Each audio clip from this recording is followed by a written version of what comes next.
So I saw a video, I don't remember when it was, but it came to mind. And obviously, a lot of people seem to face this problem, which is body dysmorphia.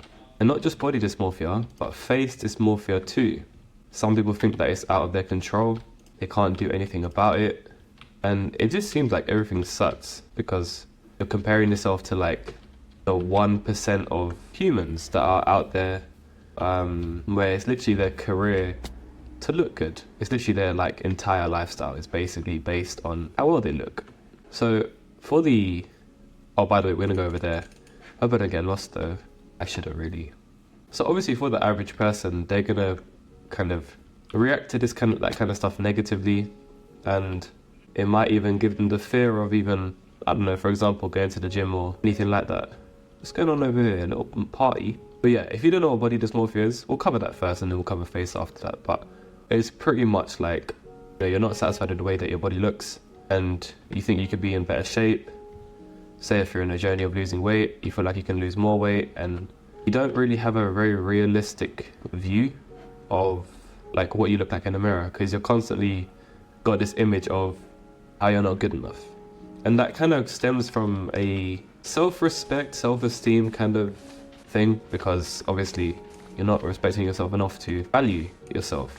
And that also kind of starts the argument of, do you kind of need that trauma or like that kind of thing to really start to see results? Because if you don't hate yourself, then what? So it can be a good, this guy looks amazing. This looks nice. Who's this little kid, man? A bit too much.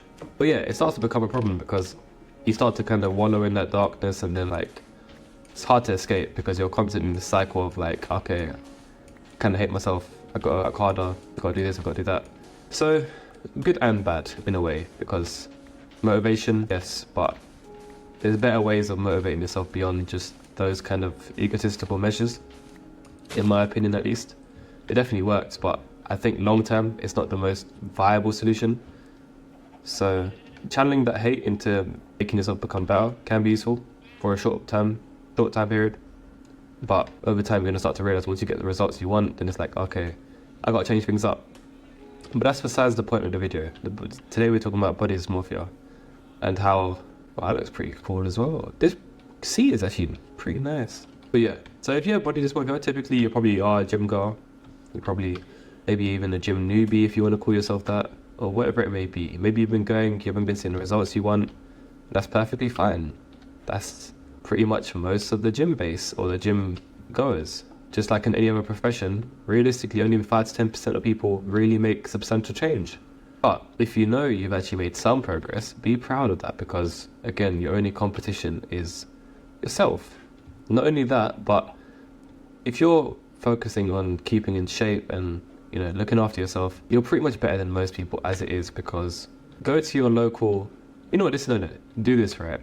This is something I like to tell people because if you go to your local supermarket or whatever, if you look at most people in there, none of them are really going to be in that shape and things like that. So it's like you already look better than most people as it is. So it's like at that point, that should give you some kind of confidence because, you know, all the hard work you've been putting in, it counts. You know, you're not comparing yourself to like some a genetic freak of nature on Instagram or someone who claims to be natural and isn't natural, or someone that has had like 5 or 10 years plus of experience over you because, like I said, you're not at that stage yet, but you can be, and you can maximize what it is your genetic potential is, and maybe even go slightly beyond that. Obviously your mind is your only limitation, so it's possible. I need to make a bucket. So a pretty simple solution for people that have body dysmorphia is, alright, what are your goals in the gym? Or what are your goals within your bodily goals? How you want to look in the mirror, stuff like that. Do you want to look naked? Do you want to be strong? Do you want to be athletic? What is it that you kind of aspire to have? We can make a bucket. And then once you've decided that, make a 6-month plan. Or actually no, let's make it less than that because 6 months is quite a daunting period of time for some people. Make a 1-month plan of how you can achieve that, and also naturally, and how can you do it the best of your ability. Follow that plan and don't compare yourself to anyone else. It's just that simple. If that requires you unfollowing these people, then do it, because You clearly can't handle the fact that it's going to take time and energy to achieve your results. Not only that, but you're going to go through several phases where it's like, say for example, you will use the bulking cutting cycle. You bulk, you're going to get obviously a little bit chubby or fat, and then you cut. And then you keep repeating that cycle, but people don't seem to realize that the people that they look up to, they have done this multiple times. They've gone through exactly what you're going through.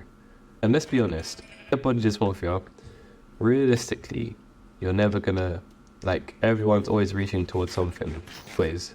So you're always gonna be chasing something. And even if you think you're gonna reach a goal, it's like there's always a new one at that point. So getting over that kind of self-hatred of the body and stuff like that, earlier than later. Have fun when you train, man. Not everything has to be about, looks and stuff like that. Feel good when you're training. Be good, get stronger, make progress. It's all fun. Try not to lose that momentum, man, because what got you into the gym? Keep that same energy up, man. Otherwise you're gonna end up losing your power pretty quickly. Eat healthy and start to glow up. It's a process, but you're doing better than everyone else, man. Especially if you're clicking on this video, you are doing better than a lot of people. And you're pretty self-aware because you're asking yourself the questions of, why am I having this? And you kind of want to stop it. Because it's not an ideal phase to be in, I'll be honest. I had it before, and then I realized that, alright, let me work hard for a couple of years, then make some decent gains, and then kind of keep up that sort of momentum. And then over time, you start to grow, you live better, you feel better, everything's just, it's like a domino effect. So keep up the journey and try not to compare yourself, because you're gonna get too impatient when it comes to this stuff. And like I said, it's time and energy that is the most important when it comes to this kind of stuff. And it goes for like a lot of other stuff as well. That's why it's so admirable, because it's so hard to achieve. Which brings me on to my next point, which is obviously face.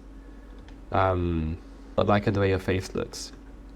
And for this, I would say try a different hairstyle. Not only that, maybe go on a mini cut, because people that are pretty lean, you're gonna obviously look better when you're leaner than gut. But if you're on the bulk, stick to it until the end, until you're satisfied with your results. Brush your teeth, maybe opt for braces if you have kind of crooked teeth. Get a skincare routine. Start to eat healthier. Nurture your skin with, the vitamins and minerals that your body requires, so you feel better. Your skin can glow more. Spend more time outside, nature. I know a lot of dudes, they're looking for that kind of Giga Chad kind of face and things like that, but it's like, start to work towards something. Start to eat, more protein and stuff like that. Start to, if you want to believe in facial exercises, do that. If you want to, because if you look at the most, like I said, if you go to the average, like, I don't know, grocery store, for example, right? Chances are, most people there won't exactly have the most ideal face either. Because, like I said in my previous videos, it's kind of like a very competitive world that we live in. Not to say that it's completely a problem like that. It's here for a reason. And I guess it's your job to kind of take care of yourself physically. And having a strong face and stuff like that, and a strong body, is like indicative of obviously biological patterns of like reproduction, evolution, all that stuff. So you're obviously going to sort after it. And you'd be very surprised, the more you exercise and stuff like that, the more that like you start to realize that your face kind of changes shape over time. And not even just shape, but you start to look better and you start to glow differently as well. I don't think people understand how much like of a difference confidence makes in someone's appearance. Like it's very substantial beyond just your average exercise and stuff like that. And that's what exercise can, and also good diet can do to you. And taking confidence in your own life, it can really change you, man. It changes your aura, it changes everything. Just the way you carry yourself, having good posture and stuff like that, it's crazy. We'll get into posture in a different video as well, by the way, because I'm not gonna lie, posture is like a very, very important subject, like for your mental health, your physical health, and maybe even beyond that, to be honest, because it's crazy, man. But yeah, treat yourself better. Appreciate you guys for watching. Stay tuned for the next one.